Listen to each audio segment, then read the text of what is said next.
He promised to drain the swamp. It got worse. He did not drain the swamp. He promised to have Mexico pay for a border wall. They did like 50 miles of wall. There's massive expansive still there.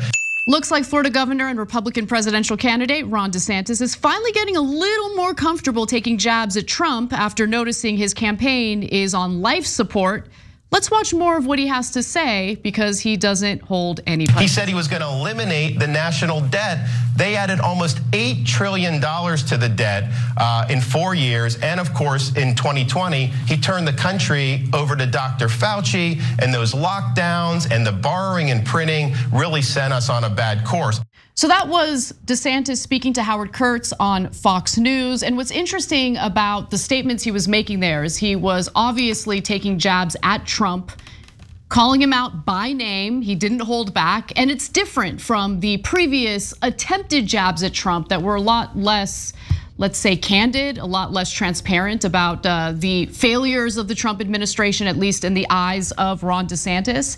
Now, there is a notable change because he is doing worse in the polls, and more importantly, campaign donations are starting to dry up. So he has now made decisions about essentially cutting his staff in order to cut costs, thanks to less campaign donations coming into his presidential campaign. Fewer than 10 staffers were fired Thursday of last week, each of them involved in event planning, the campaign confirmed. There has been reporting that more terminations are expected amid concerns that the campaign is spending money too quickly. DeSantis is trimming his campaign staff after burning through nearly $8 million, or 8 million of his 20 million second quarter fundraising haul in the first few weeks of the campaign. So the donations have started to slow down a little bit. He has been outraised by Trump. And what's also really interesting about this story is the difference between the kinds of donors who are funding DeSantis versus Donald Trump, which gives you a sense of where the Republican electorate is at the moment. And in fact, Trump has outraised DeSantis by a lot, and he's relying on small dollar donors to do it. Let's watch. President Biden and the Democratic National Committee blew the Republican field out of the water, raising $72 million in the quarter that ran from April to June, far surpassing the GOP field. Former President Donald Trump brought in $35 million. And Florida Governor Ron DeSantis, who trails Trump in the polls by double digits, also trails in fundraising. He raised about $20 million. That's a good haul, but there are signs of trouble for the DeSantis campaign. So clearly from that video, you can see that Joe Biden comes out ahead in terms of fundraising. He has raised $72 million, whereas Trump has raised $35 million. And the lowest fundraiser here is Ron DeSantis at $20 million. Cenk. Yeah, so it's a little bit deceptive because Ron DeSantis has $130 million sitting in his super PAC. So he's not gonna run out of money anytime soon. That's not the issue. The issue here is he's starting to flail. So he's getting less new donors. His small donor base is very small compared to Trump and compared to Biden. So he's relying on big donors, and big donors are starting to lose hope in him, including Rupert Murdoch, who owns Fox News. We'll get to that in a minute. So he's in trouble, and he's now trailing Trump by 32 points. 32. That is not a small disadvantage. He's in a world of hurt. Now, the things that you saw in the beginning are true, and he should have been saying that all along. And I'm glad some Republicans are saying it because it has a prayer of breaking through to a couple of percentage points of Republicans that, Trump didn't actually do any of the things he said he was gonna do. He built 50 miles of wall, kind of. Mexico certainly didn't pay for it. And he left $8 trillion in debt. 8 trillion. He was a disaster. And it's important to have Republicans saying that. But at this rate, DeSantis is not a skillful enough politician to be able to catch Trump. As I've been saying now for the last week or so, I think Trump at this point is the only person who could beat Trump. The other guys doesn't look like are gonna catch him. Yeah, it's a really great point. And I think a lot of the excitement around DeSantis had to do with his handling of the coronavirus, although Clearly, there were significant flaws in how he handled the coronavirus pandemic, but his unwillingness to shut down the state for a longer period of time ended up playing well for him, which is why he handily won his re-election campaign. But with that said, just going to the polls, Trump currently leads DeSantis by a whopping 32 percentage points in the Real Clear Politics average of national GOP presidential primary polls. And Trump is absolutely loving this. In fact, over the weekend, while speaking at a Turning Points USA event in West Palm Beach, he used the opportunity to mock DeSantis. Let's take a look at that. In the brand new Florida Atlantic poll, good poll, Atlantic University, we are totally dominating DeSantis right here in the state of Florida. So we want him to get home and take care of insurance because you have the highest insurance in the nation. And the bill that they passed made it very good for the insurance company. All the money that he's using, which now is stopped because all of the people that were supporting him, they're saying, hey, wait a minute, you're down by 57 points. You know, they may like him or they may not, but they don't want somebody that's down 57 points. And, you know, they're not stupid people, they're smart people. In fact, all of a sudden I'm getting calls from people. They're saying, you know, sir, I just called to say hello. I said, I thought you were a DeSantis follower. He goes, no, not at all. That was a false report. It was never that close, by the way. It was never that close, but it was at 21, 22 points. That's a lot different than 50 and 60 points. But running for a hopeless cause is election. It should be used to support the party winning against crooked Joe Biden in November 2024. We got to fight together. We have to all get together and we have to fight. Now, one of the previous DeSantis supporters who certainly did not give Donald Trump a call is Rupert Murdoch, because according to the New York Times, Murdoch continues to sour on Trump and is actually now desperately looking for a replacement to support in lieu of Ron DeSantis.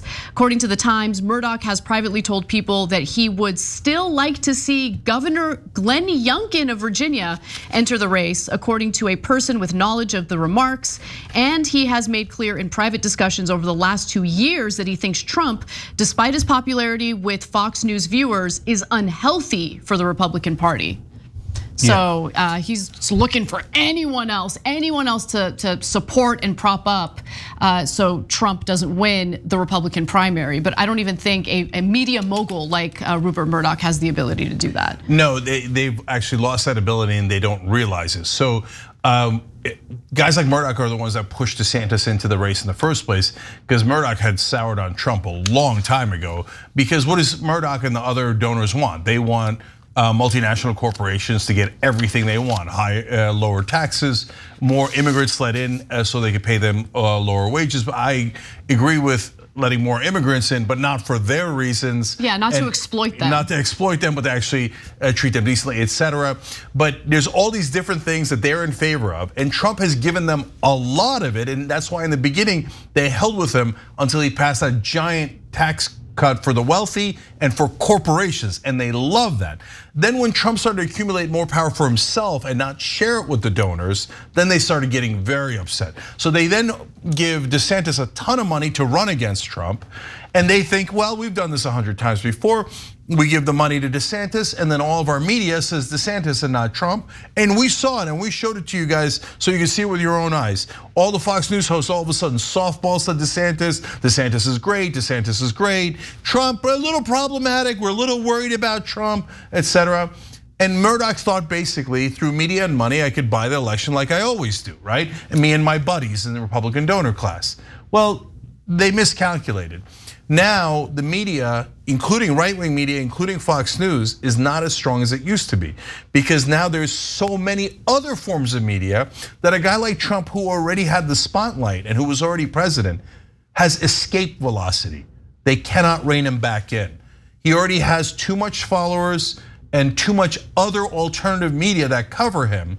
So no matter how much they attack him in traditional corporate media, which is mainstream and right-wing media combined, they still can't beat him, and he's got a 32-point lead. So when Murdoch, and that quote said to me, oh my God, Murdoch's lost it. He used to be the best in the business in buying politicians, manipulating elections, etc. He doesn't get it. You think Youngkin is gonna come in from Virginia do any better? He's not gonna do any better, he's gonna do worse. Well, okay, so let's actually talk about Youngkin for 1 second, right? Because I see Youngkin as someone who maybe personality-wise is a little different from Ron DeSantis, but certainly politics-wise is very similar to Ron DeSantis, and it goes beyond the two of them both being Republicans. Remember, Ron DeSantis has decided to center his platform on anti-woke stuff, right? How did Glenn Youngkin win the Virginia gubernatorial race?